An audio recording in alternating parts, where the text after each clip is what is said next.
இலக்கண கவிதை எழுதிய அழகே உருகியதே என் உயிரே.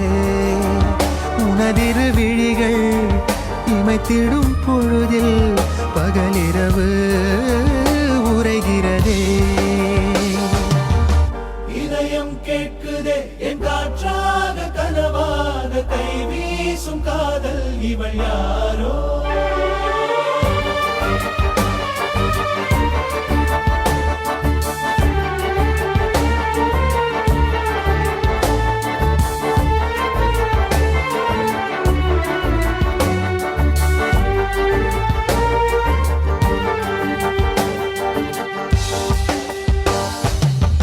தேவதையின் விழியில் விழா காணும் பொன்வானம் அழைக்குது அருகில்.